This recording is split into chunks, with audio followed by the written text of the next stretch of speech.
miss you, Mom. So yeah, man, it's hard out here for a TI, a targeted individual. You know, it's to the point. Okay, the 22nd of this month will be 4 years for me. Do you honestly think that they don't realize that they're not going to be able to break me?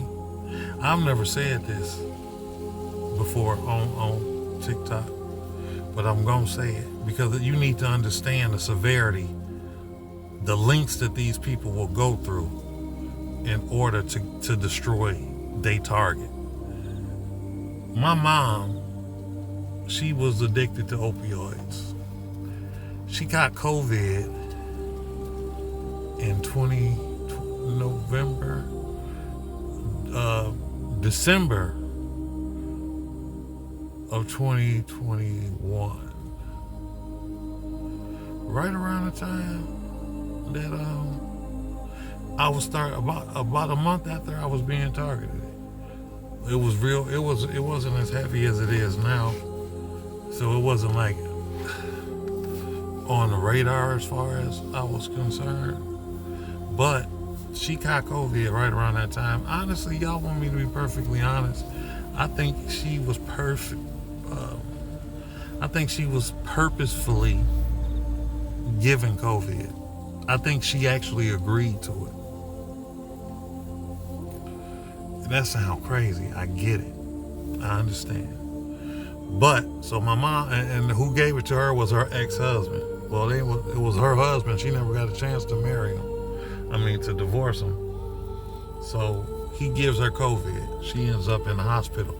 She was bedridden. She never got out of that bed after she caught COVID. She couldn't even walk. She couldn't even move. She was trapped in the bed.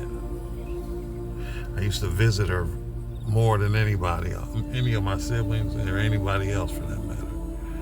And my mom said, my mom was addicted to opioids, like I said. So she was getting it how she lived, however she could. One day I went to visit my mom, and she said, they giving me too many opioids. They giving me so many opioids that I had to turn them away. So, you know, people addicted to opioids don't turn away no opioids. So clearly it was a lot. So then I said, well, what did they say when you turned them away, when you refused the opioids? She said, nothing.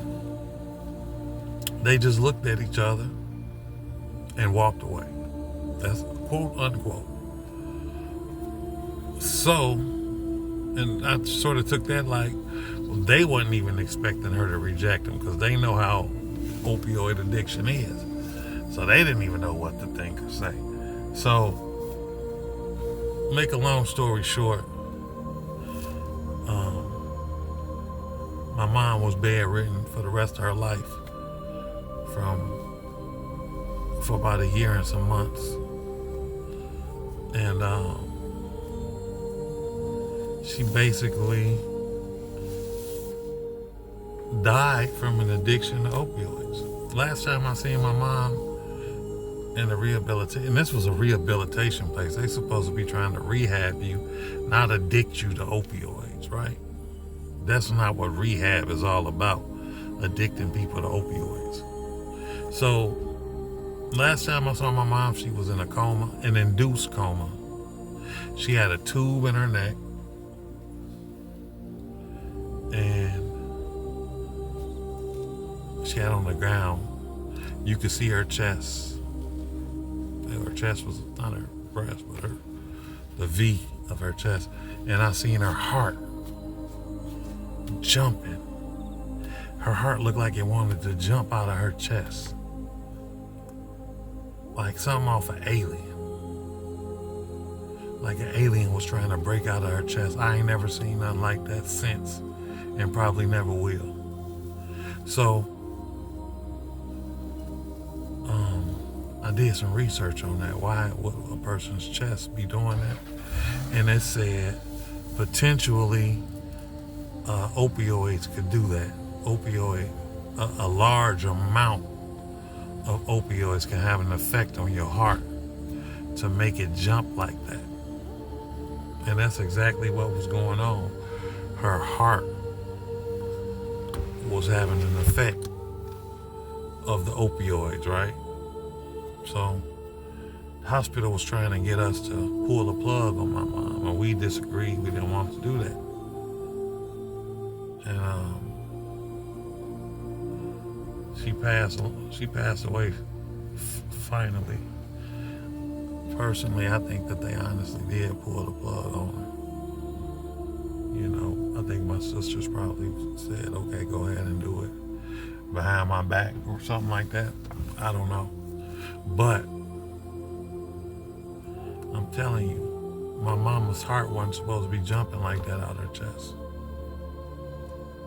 And I honestly think that they killed my mom on purpose to get to me.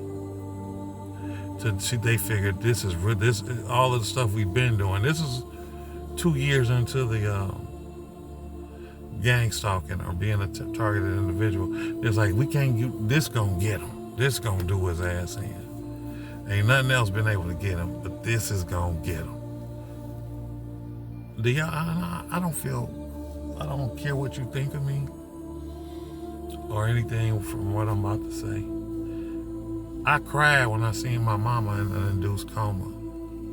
When I seen her heart jumping out of her chest like that. But when they told me my mama was dead, I didn't even cry. I didn't cry one tear. I still haven't cried a tear.